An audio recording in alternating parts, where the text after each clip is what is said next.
The Book of Ecclesiastes. Chapter 1. The words of the teacher, son of David, king in Jerusalem. Meaningless. Meaningless. Says the teacher. Utterly meaningless. Everything is meaningless. What do people gain from all their labors, at which they toil under the sun? Generations come and generations go, but the earth remains forever. The sun rises and the sun sets, and hurries back to where it rises. The wind blows to the south, and turns to the north. Round and round it goes, ever returning on its course. All streams flow into the sea, yet the sea is never full. To the place the streams come from, there they return again. All things are wearisome. More than one can say.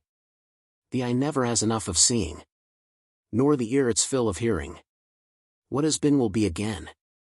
What has been done will be done again. There is nothing new under the sun. Is there anything of which one can say, "Look, this is something new"? It was here already, long ago. It was here before our time.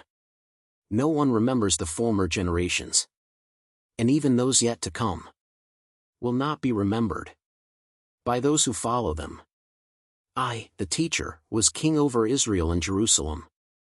I applied my mind to study and to explore by wisdom all that is done under the heavens. What a heavy burden God has laid on mankind. I have seen all the things that are done under the sun, all of them are meaningless, a chasing after the wind. What is crooked cannot be straightened. What is lacking cannot be counted. I said to myself, "Look, I have increased in wisdom more than anyone who has ruled over Jerusalem before me. I have experienced much of wisdom and knowledge." Then I applied myself to the understanding of wisdom, and also of madness and folly, but I learned that this, too, is a chasing after the wind. For with much wisdom comes much sorrow. The more knowledge, the more grief. Chapter 2.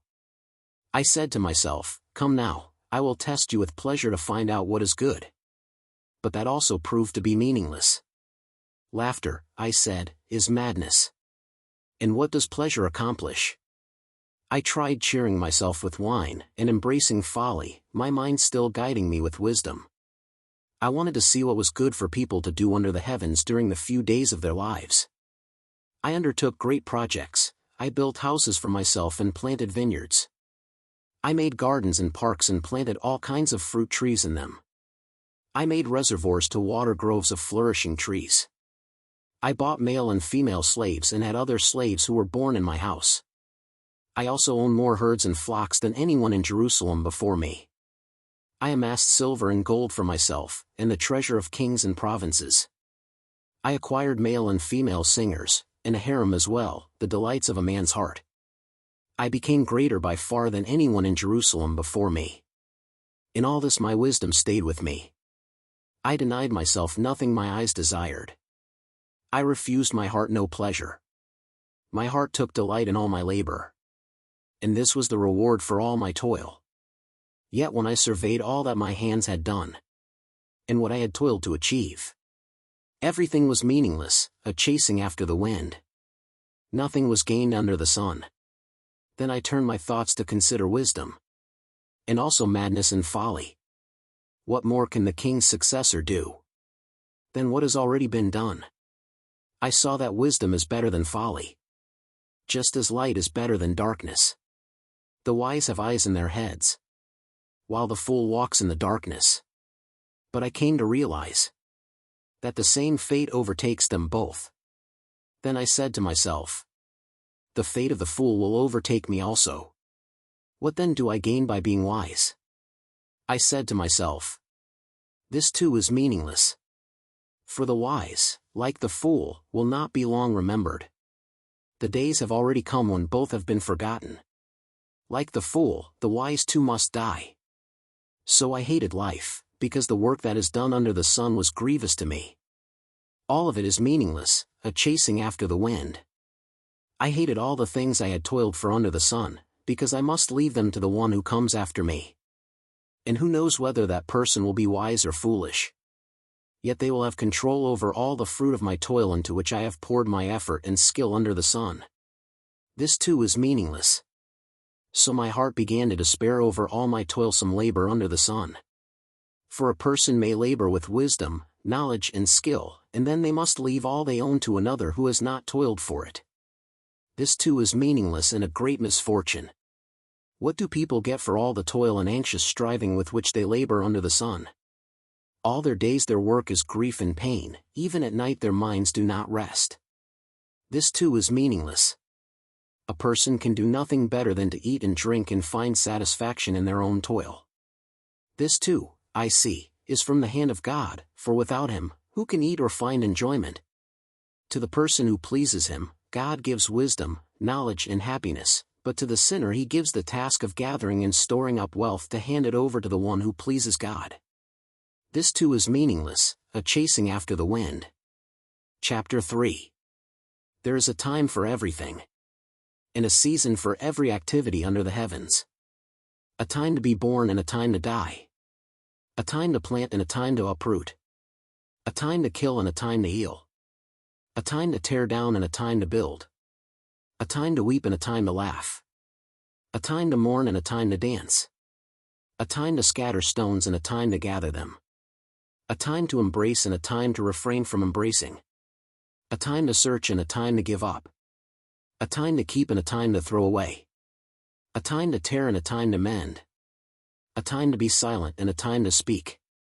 A time to love and a time to hate. A time for war and a time for peace. What do workers gain from their toil? I have seen the burden God has laid on the human race. He has made everything beautiful in its time. He has also set eternity in the human heart, yet no one can fathom what God has done from beginning to end. I know that there is nothing better for people than to be happy and to do good while they live. That each of them may eat and drink, and find satisfaction in all their toil, this is the gift of God.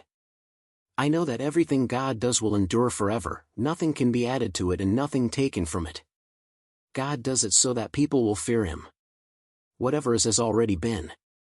And what will be has been before. And God will call the past to account. And I saw something else under the sun. In the place of judgment, wickedness was there. In the place of justice, wickedness was there. I said to myself, God will bring into judgment both the righteous and the wicked. For there will be a time for every activity. A time to judge every deed. I also said to myself, as for humans, God tests them so that they may see that they are like the animals. Surely the fate of human beings is like that of the animals. The same fate awaits them both, as one dies, so dies the other. All have the same breath, humans have no advantage over animals. Everything is meaningless. All go to the same place, all come from dust, and to dust all return. Who knows if the human spirit rises upward and if the spirit of the animal goes down into the earth? So I saw that there is nothing better for a person than to enjoy their work, because that is their lot. For who can bring them to see what will happen after them? Chapter 4. Again I looked and saw all the oppression that was taking place under the sun. I saw the tears of the oppressed. And they have no comforter. Power was on the side of their oppressors. And they have no comforter. And I declared that the dead, who had already died, are happier than the living, who are still alive. But better than both is the one who has never been born, who has not seen the evil that is done under the sun. And I saw that all toil and all achievement spring from one person's envy of another. This too is meaningless, a chasing after the wind. Fools fold their hands and ruin themselves. Better one handful with tranquility than two handfuls with toil and chasing after the wind. Again I saw something meaningless under the sun. There was a man all alone. He had neither son nor brother. There was no end to his toil. Yet his eyes were not content with his wealth. For whom am I toiling, he asked. And why am I depriving myself of enjoyment? This too is meaningless. A miserable business. Two are better than one, because they have a good return for their labor. If either of them falls down, one can help the other up. But pity anyone who falls and has no one to help them up. Also, if two lie down together, they will keep warm. But how can one keep warm alone? Though one may be overpowered, two can defend themselves. A cord of 3 strands is not quickly broken. Chapter 5. Guard your steps when you go to the house of God. Go near to listen rather than to offer the sacrifice of fools, who do not know that they do wrong. Do not be quick with your mouth. Do not be hasty in your heart to utter anything before God. God is in heaven, and you are on earth. So let your words be few. A dream comes when there are many cares, and many words mark the speech of a fool. When you make a vow to God, do not delay to fulfill it. He has no pleasure in fools. Fulfill your vow. It is better not to make a vow than to make one and not fulfill it. Do not let your mouth lead you into sin. And do not protest to the temple messenger, my vow was a mistake. Why should God be angry at what you say and destroy the work of your hands? Much dreaming and many words are meaningless. Therefore fear God. If you see the poor oppressed in a district, injustice and rights denied, do not be surprised at such things, for one official is eyed by a higher one, and over them both are others higher still. The increase from the land is taken by all, the king himself profits from the fields. Whoever loves money never has enough. Whoever loves wealth is never satisfied with their income. This too is meaningless. As goods increase, so do those who consume them. And what benefit are they to the owners, except to feast their eyes on them? The sleep of a laborer is sweet, whether they eat little or much. But as for the rich, their abundance permits them no sleep. I have seen a grievous evil under the sun. Wealth hoarded to the harm of its owners, or wealth lost through some misfortune, so that when they have children, there is nothing left for them to inherit. Everyone comes naked from their mother's womb. And as everyone comes, so they depart. They take nothing from their toil that they can carry in their hands. This too is a grievous evil. As everyone comes, so they depart. And what do they gain, since they toil for the wind? All their days they eat in darkness, with great frustration, affliction and anger.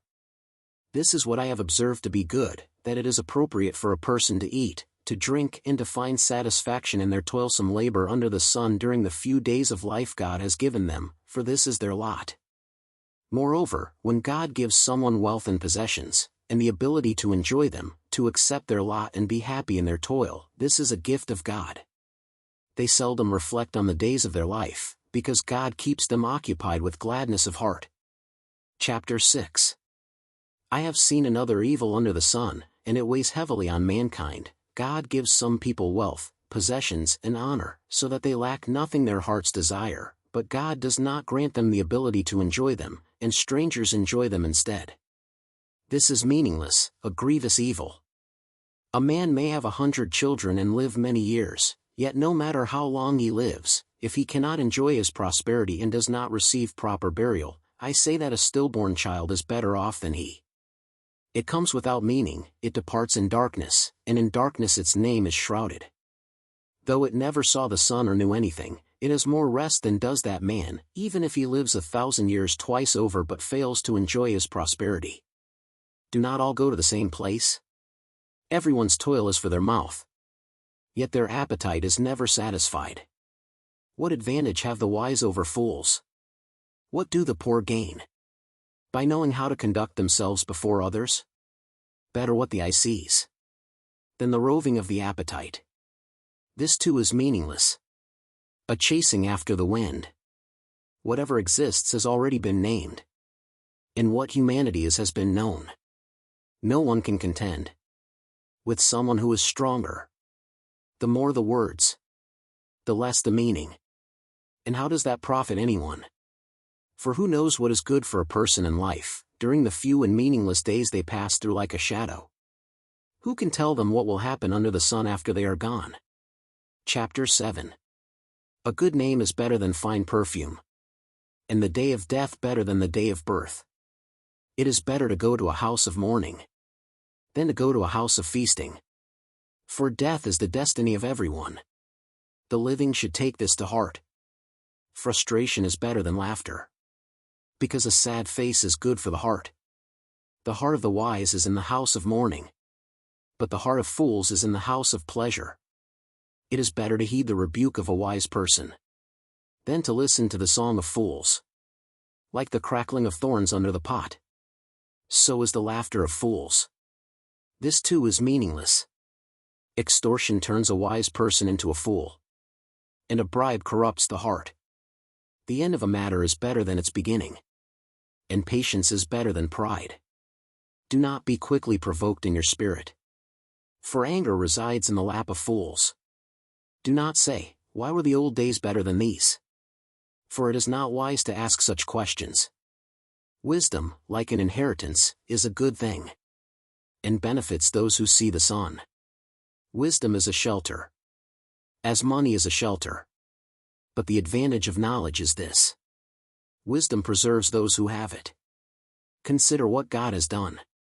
Who can straighten what he has made crooked?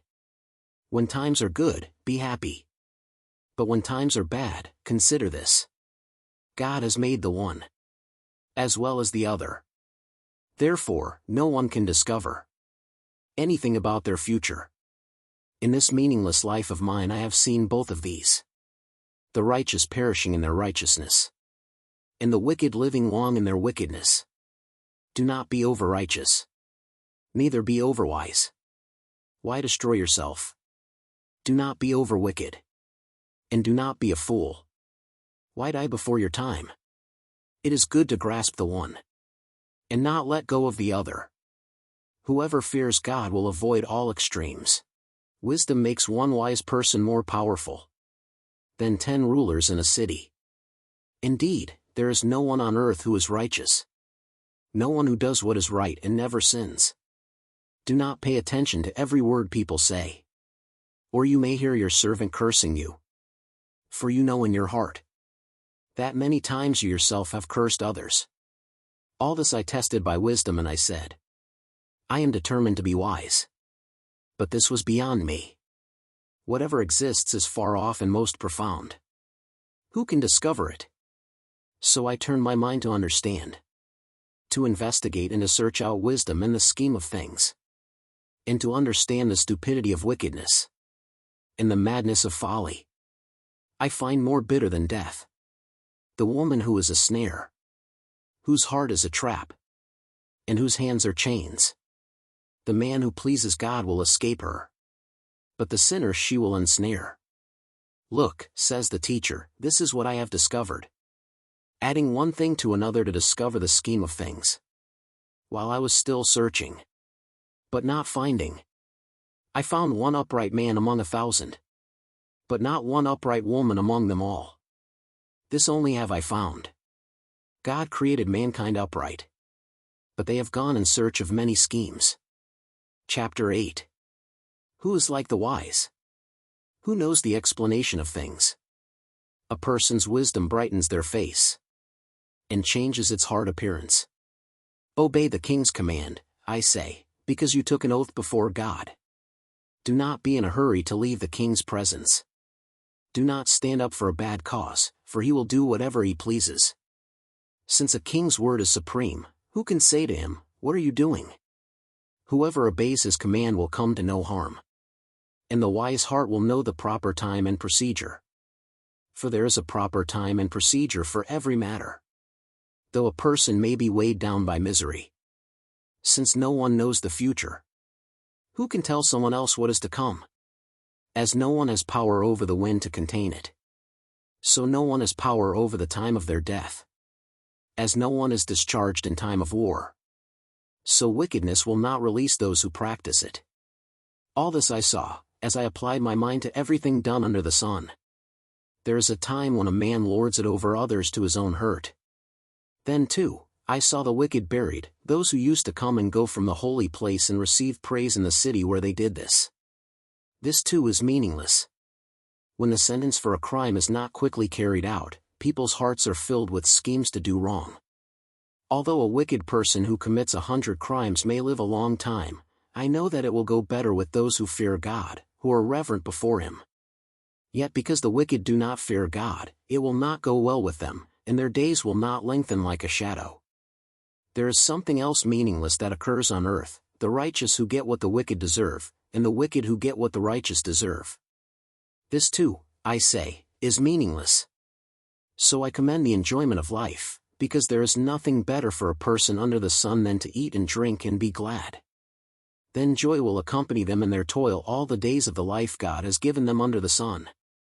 When I applied my mind to know wisdom and to observe the labor that is done on earth, people getting no sleep day or night, then I saw all that God has done. No one can comprehend what goes on under the sun. Despite all their efforts to search it out, no one can discover its meaning. Even if the wise claim they know, they cannot really comprehend it. Chapter 9. So I reflected on all this and concluded that the righteous and the wise and what they do are in God's hands, but no one knows whether love or hate awaits them. All share a common destiny, the righteous and the wicked, the good and the bad, the clean and the unclean, those who offer sacrifices and those who do not. As it is with the good, so with the sinful. As it is with those who take oaths, so with those who are afraid to take them. This is the evil in everything that happens under the sun, the same destiny overtakes all.